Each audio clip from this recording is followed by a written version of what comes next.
today with one of my favorite actors, a very ride or die sweaty, a man that knows his comics, and a man who has directed and written a movie which he also stars in, Seth Green. How you doing, man? Good. Welcome. How you doing? Thanks for having me. I'm so excited to talk about this movie. I've been thinking about it nonstop. It is one of those movies that it fills a void I didn't know I had. It's a type of movie that I missed, and the entire time from start to finish, I was just so warm and happy. Oh, good. It's fantastic. Thanks, man. So when you were shaping this movie, to me it reminded me of that timeless feel of a movie where you don't know what decade it takes place in, you don't know when it's supposed to be. It just feels like a complete film, and that's so hard to find now. I don't have to read, I don't have to study after, it's just a movie. When you were shaping the script, was that intentional? I guess, but not. I wasn't thinking about it as consciously as that. I had taken a trip with one of my best friends, Dan, and we were in Thailand, and everything that happened to us, from us being mistaken as a honeymooning couple to, you know, hopping into canoes and visiting James Bond Island, it was all stuff that actually happened to us. And the whole experience, the people that we met, the types of interactions we were having, it all felt like a movie. And so I started taking pictures and imagining that this would be a film, you know, kind of like an early 90s Soderbergh at my best bet, just like a slice of life, people experiencing something and working things out. And what was the point where you were like, I'm going to direct a feature film? This is definitely a thing that is in my purview, and I will set out and accomplish it. Because this doesn't look like someone's first feature film, by the way. Thanks. It looks amazing. Oh, thanks. I don't remember there being a moment where I looked at it with that kind of resonance and thought, I am going to direct a feature. It was more, well, I really love to tell this story. I think this would be a compelling piece of cinema, and there's no way for me to convey these ideas to anyone for them to be able to represent it. And also, we didn't have any money. I knew to really pull this off, we were gonna have to do it as inexpensively as possible, and I wanted to put everything on screen. So more as a matter of course, it made sense for me to be able to direct it. Like, if I do 3 jobs, we don't have to pay 2 other people. Kind of. And also, there'd be a shorthand. I knew that because I had written it, that I could safely say on set what was or was not the movie. And so as things happened, as actors had ideas, as location obstacles presented themselves, or even just over the course of making it, you have to answer questions. I knew I'd be in a unique position to say that is or is not the movie.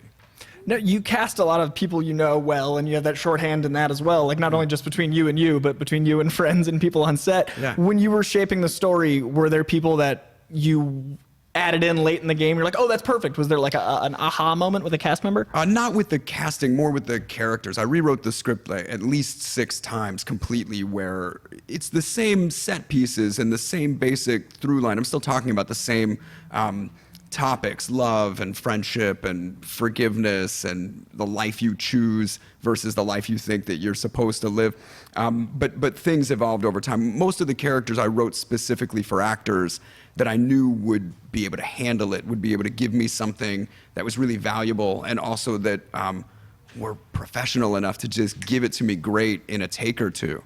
Yeah. But you know, you stack the deck in your favor when you make something like this. You try and surround yourself with the safest gang of awesome people so that it works. Yeah, and you mentioned Soderbergh. Were there any other influences, like through you've been decades of filmmaking, were there people that inspired you, like in a directing style? Yeah, I love movies, but this type of movie, it was, you know, yeah, I'd really loved how Sideways got put together, which is very different than most of Alexander Payne's movies. I loved Garden State, which oddly enough is different than Zach's other movies. It's like the right person for the right story at the right time. So you're working in a long tradition here in terms of the transformative travelogue. Was there anything that you definitely wanted to accomplish or stay away from, or like how did that like body of work guide you as you were planning this one out? I really just tried to stay true to the story itself. I just, I had been so inspired by Thailand and all the different characters that we met and the way that everyone had found their way there through different circumstances. I like the idea of different people solving their own life's questions in completely different ways, but being personally happy nonetheless. Sorry, guys, I got to catch a train. It's literally here for me. It's you're late. You're already late. The sounds of Burbank.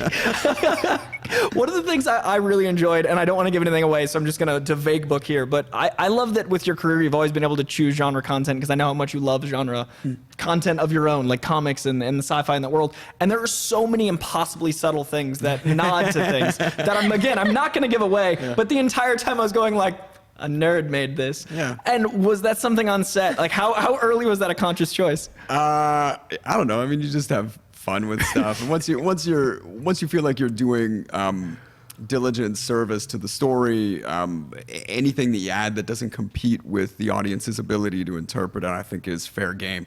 And so to that end, I just thought it would be really funny to put a lot of stuff in that only if you knew that that's a thing would that be something you'd notice, but nothing that would be actually distracting, or so intentional that the audience is like, what is that? Right. Yeah, that's what it felt like. It was definitely the deeper cuts. Good.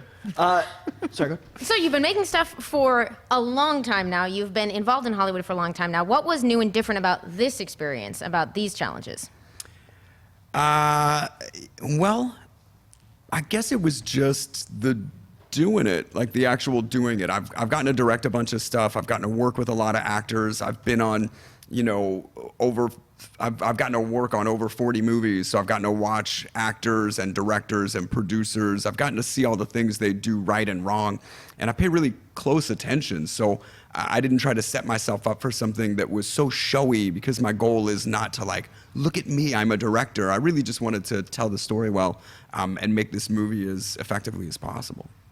It's one of those movies for me that I was enjoying it so much I was introspective about my own life. I really liked that the message made you reflect on yourself. And I really, the whole perspective on partnership really struck me. And it was such great storytelling visually and narratively. Were there other cuts where you had like different elements? Like you said you rewrote it 6 times, but I did, yeah. It really landed visually and like here. Oh, thank you. I had always been told that you make 3 movies. There's a movie you write because you have to write it a particular way with a certain amount of dialogue and a certain type of stage direction for the reader to be able to understand and connect with what you're doing. And then there's the movie you shoot, which allows for discovery and complications that breed invention, and you have to sort of adjust to what's actually happening. You're in a scene and realize, oh, this can't go this way, or what would be better is if you said this.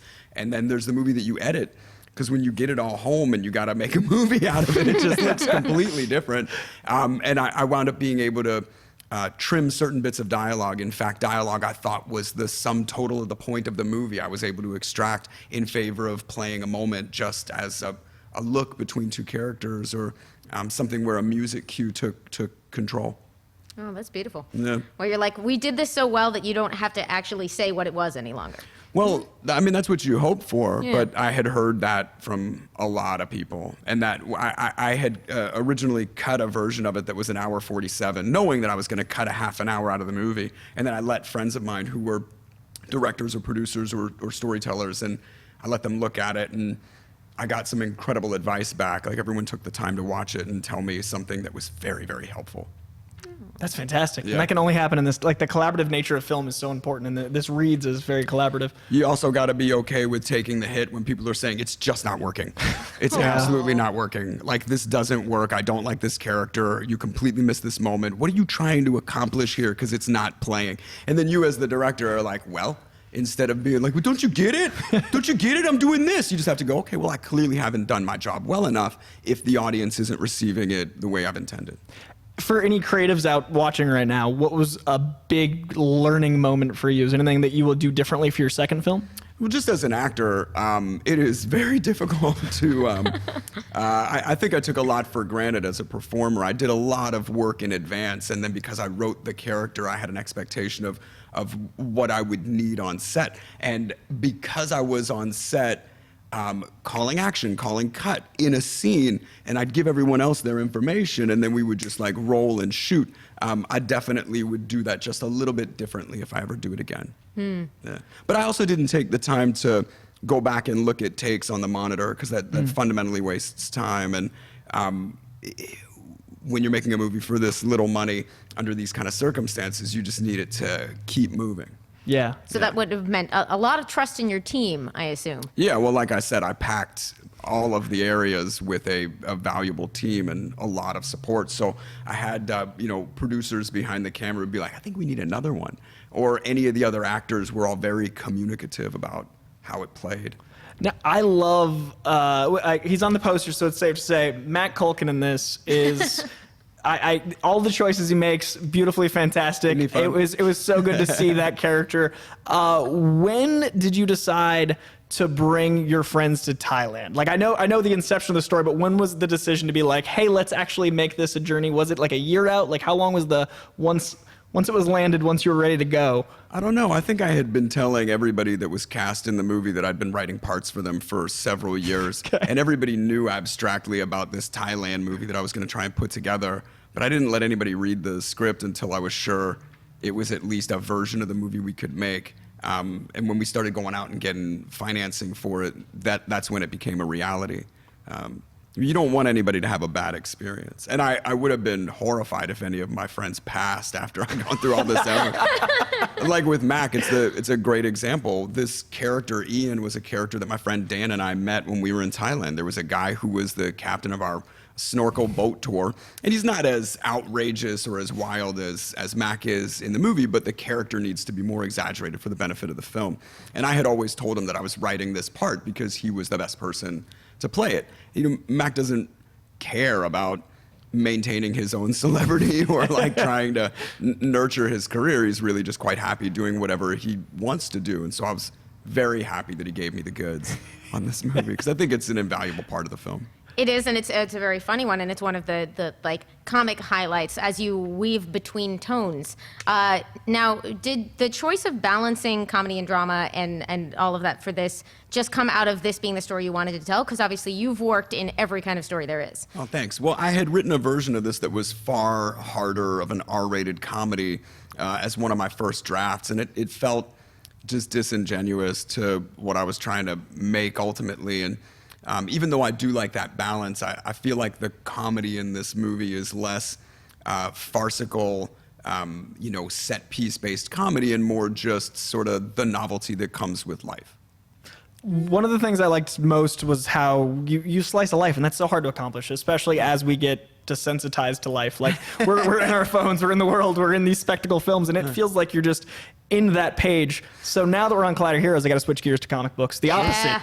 We're living in the world of reality in your movie, but you know the world of comics so well. You're in so much genre content. Is there anything you're reading right now that you're totally vibing with? Well, yeah, you and I had that awesome comic book shopping day, and as a result, I got turned on to a bunch of stuff. I really have not been out of it, but haven't put focus on staying current or reading new stuff, and it's to my own detriment.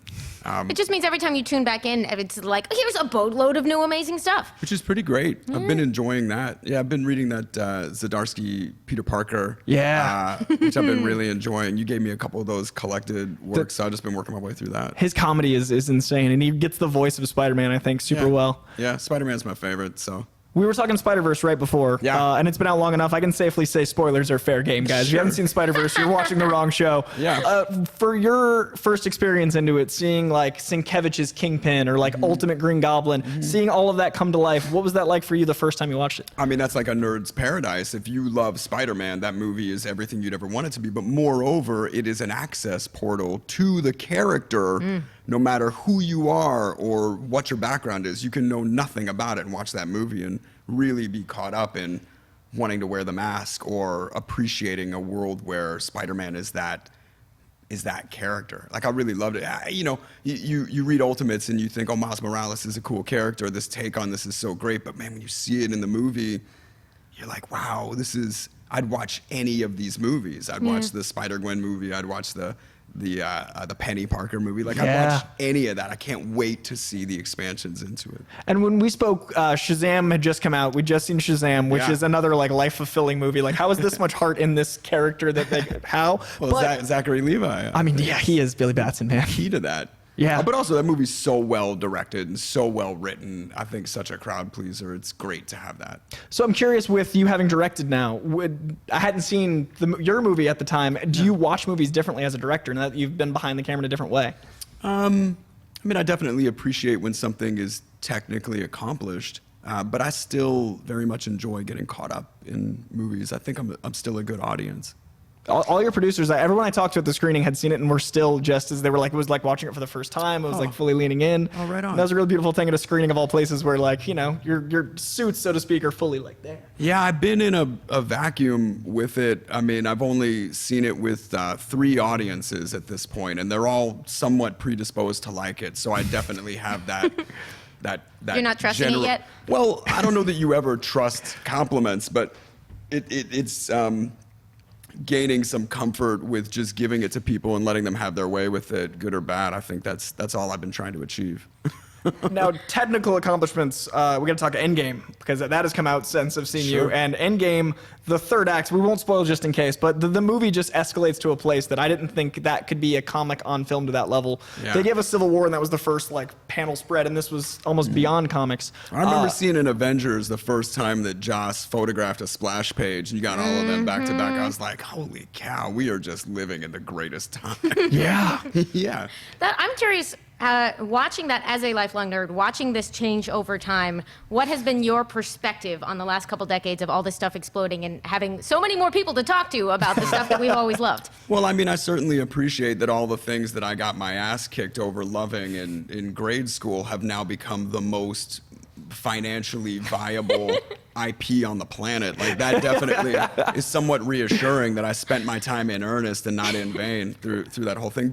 But all of this evolution is just culture understanding over a long period of time that these characters, these stories can be represented in whatever shape or tone serves the character or story best. And that's what I like. So, you know, I grew up watching reruns of the 60s Batman, and that was the best version of Batman you were going to get on film. By the time the Michael Keaton Batman came out, you were like, oh, cool. Tim Burton has enough leeway to tell a sort of dark and artistic interpretation of this character. So then when Nolan puts out that Batman, culture is ready to receive something that is more dark, a little more investigative of human condition. And now you can even look at it through Spider-Man. So each of the versions of Spider-Man that we've gotten culturally has just been what the world is ready to absorb at the time. And so it's not that any one is much better than the other, because at the time they were all really good. Like when I saw the Sam Raimi Spider-Man, I was like, I can't believe we're living through a time where this is possible. And now you can go back and say, okay, well, the best interpretation of Spider-Man is as a teenager, so you get to see him as a kid. You get to see him make the mistakes. Like you're not jumped into a world where he's already abandoning all of his attachments and, you know, refusing to love anyone. It's just a great time, guys. Like, how happy are we? Oh, it's perfect. Like, there's too much content to even cover, and it went from every 3 years getting a movie to once a year to now it's like every season, and there's TV, Hulu, Netflix, like the Daredevil show. Well, and my familiarity, my personal ability to absorb all of that is dwarfed by the youth culture that has taken it as their own, and so I really love that I'm able to have not just conversations, but conversations where I don't even know what somebody is talking about, and we're both talking about something that I love deeply. And there's all these new iterations of it out there. What do you want to see next for this world?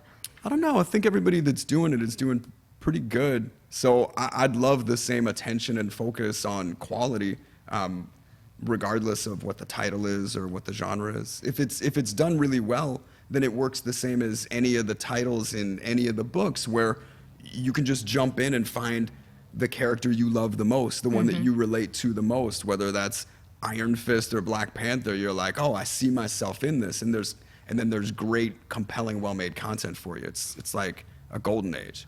Is there any comic over the years that you'd recommend anyone that hasn't picked up a book? If they found you and were like, any comic Speaking of portals in. Yeah, your gateway drug to comics.